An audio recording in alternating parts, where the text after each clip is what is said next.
Sometimes the kindness of one stranger can make all the difference. Steve Crocker had loved sport in his younger days, and he had been highly active as an engineer on ships in the UK's merchant navy. Ever since being a kid, he'd been kicking, catching and running on the sports field, or sailing, swimming and canoeing in the sea off the coast of his native Cornwall. His fitness and strength as an adult masked a growing degeneration of his spine, and by the age of 39, mysteriously, he was scuffing his shoes walking to work, tripping on kerbs and struggling to lift his feet. A shocking diagnosis led to complicated surgeries, long rehabilitation, and the increasing threat of a life ahead, using a wheelchair.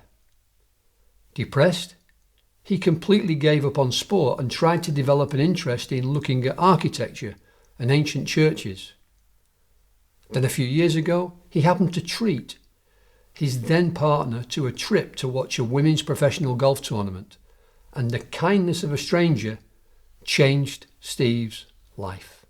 I met Graham Robertson at LET ladies events at the Buckinghamshire, I think it was, 2015. And he just got talking to me and he said, "Oh, hello, I'm Graham. I've got MS and whatever else." And we had a really good chat. And he said to me, "Come along and play the disabled golf," which I'd never heard of. So I had to get over that depression. And that was Graham Robertson, really, actually meeting him and listening to him.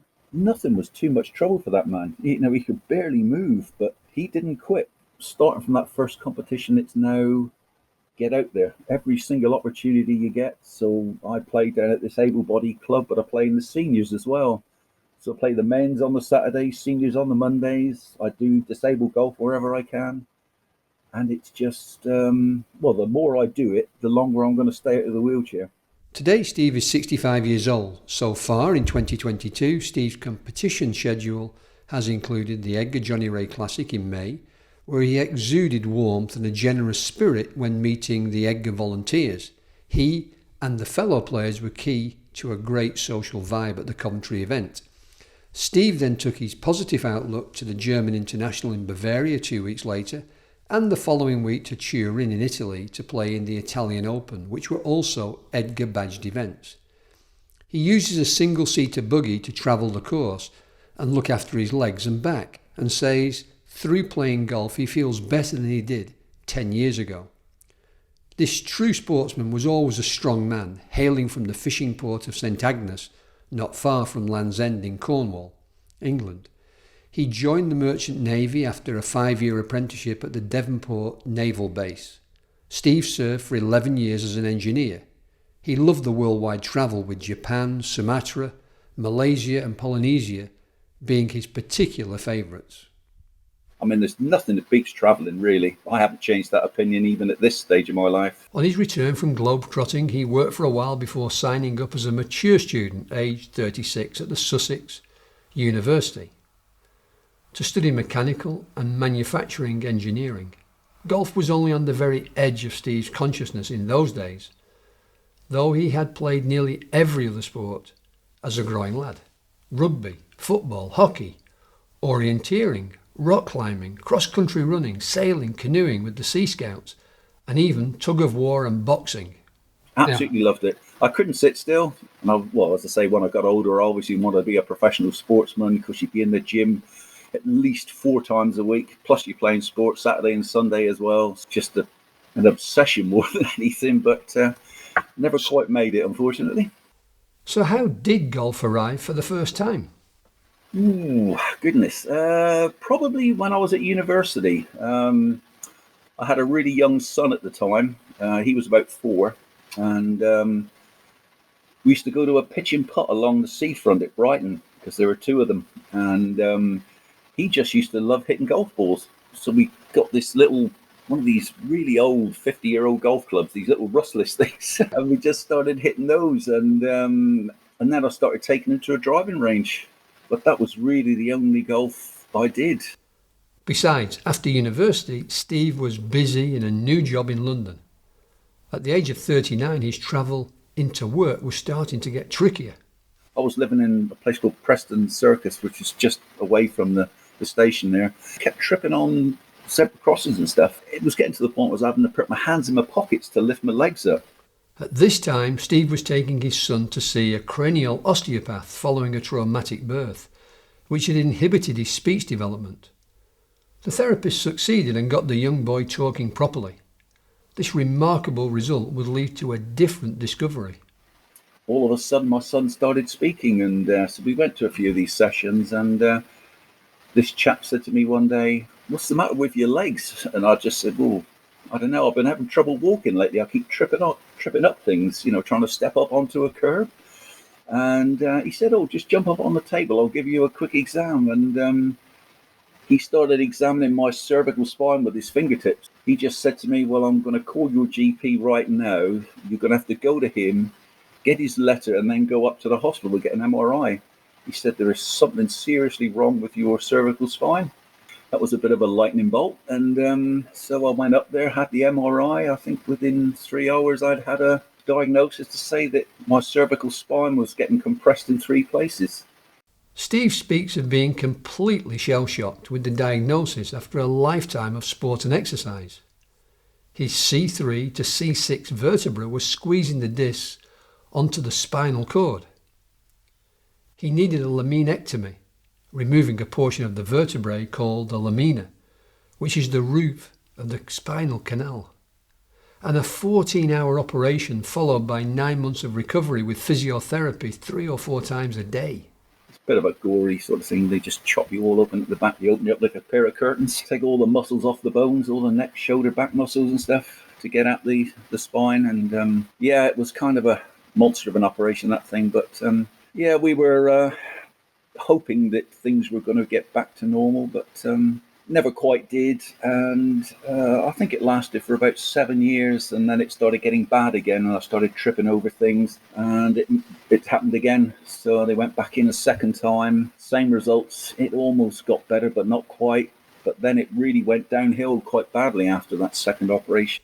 A third major operation would follow, but today any procedure would be just too risky, as the spinal cord would be damaged irreparably. Yeah, it's kind of one of those things that it's just chronic, it's progressive. I'll just end up in a wheelchair. Steve had developed rheumatoid arthritis after the first operation. In those times, he fought hard to help himself, trying Pilates, yoga, the Alexander technique, trying to find mobility and flexibility. But after the third operation, he effectively gave up on sport and exercise for 6 or 7 years. It was then Steve started to look at the churches and architecture, trying to engage his brain as his body was failing him. But then one day in 2015, he took his former partner to a ladies' European tour event at the Buckinghamshire Golf Club to have a look at something new. On parking their car, the tournament organiser noticed them and was incredibly encouraging, lending the couple the use of his buggy to get about, finding them a prime spot on the first tee to watch, and even introducing them to players. And of course, when we came back, I think I was having a go on one of these putting things, in the little tented village bit there. Graham came up to me and tapped me on the shoulder and said, "Oh, hello, I'm Graham, and do you play golf at all?" I said, "You're joking, of course, no, I'm disabled." He said, No, we let me have a little chat to you about our Disabled Golf Association. So Graham's one of those few people that you ever meet in your life that will give you a lot of time and all the help he can. Graham Robertson, who has multiple sclerosis, is a leading light of the Disabled Golf Association, DGA, an England-wide registered charity with a focus on providing golf competition days for people with impairments and disabilities.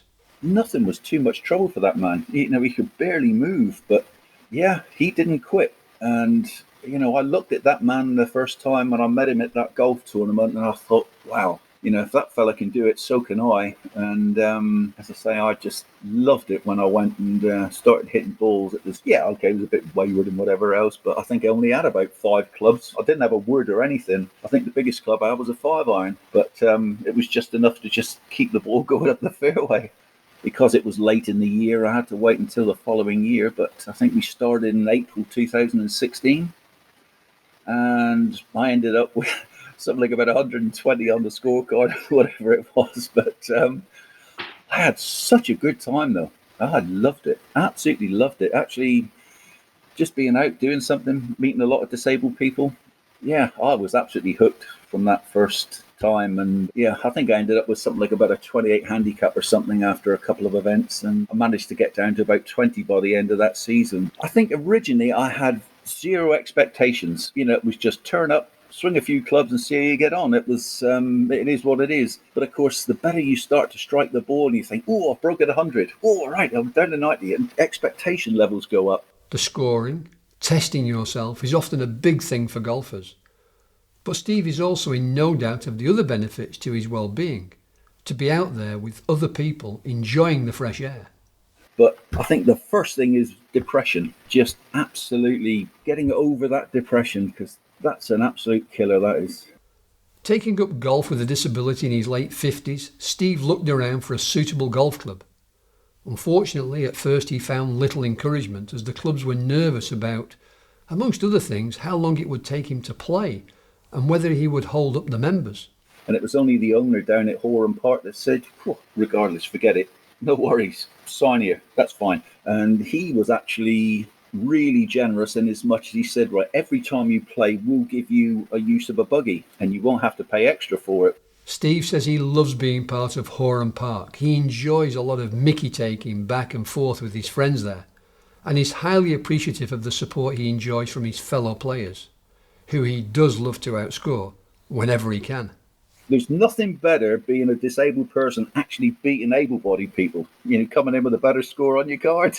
If you actually hit one off the tee, and if I catch one, I can still get past most of them down there. The single-figure handicappers are, putting it way past mine, but normally, yeah, I'm still making about 200, 210. So, if we can just keep it on the straight and narrow, I'm right in the mix with that lot.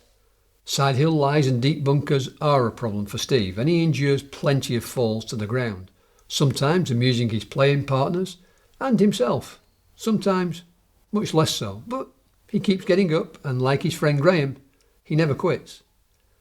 Coaching Steve's swing is Kai Menai Davis, a PGA professional based at the Shire near London. Menai Davis is also the co-founder of the Golf Trust, a charity set up to bring people together through golf. The Trust's work in community spaces is helping to make golf a more inclusive sport for all. Not only has Kai helped Steve's golf game, but the Cornishman was proud to put the Trust logo on his golf bag and to be an advocate for the charity, promoting its community golf message wherever he travels. Steve is now keen to organise local projects to support other golfers with a disability. COVID-19 has got in the way, but Steve remains determined to set this up when he can. As I say, I'm still determined to try and stay on my feet as long as I can, but I think as far as golf goes, Tony, it's just room. I don't see my life away from it now. As I say, I was made redundant back in 2018, and nobody's offering me a job at my age. So fine. As I say, I've always wanted to give something back. After the first couple of years of disabled golf, it's transformed me from what I used to be to what I am now. When asked about any advice he might give to others, Steve jokes that he certainly wasn't the best person to ask when he was travelling around looking at old churches. But he says that mentors really can be invaluable, and he mentions Graham, Kai, Mike Overton in Wales and Jim Gales in Scotland, all of whom he has seen supporting others so well. Well, actually, anybody that plays disabled golf, because I think they're all mentors to some extent, because they all go home and say, I've just had a few good laughs. You want to come along to the next one? It's a bit of fun. You don't have to be Tiger Woods or Nick Faldo. It's, it's meeting people, having a little bit of fun, a little bit of exercise, just getting out of the everyday run of things. So it just kind of enthused me for just about everything, really. Today, Steve is battling with his health and fitness to keep his legs moving okay so that he can still stand to swing a golf club.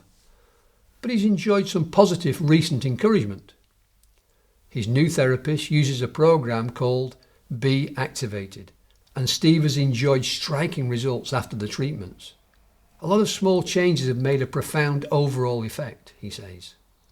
Client and therapist have created future plans and goals with a long-term aim of 50% improvement.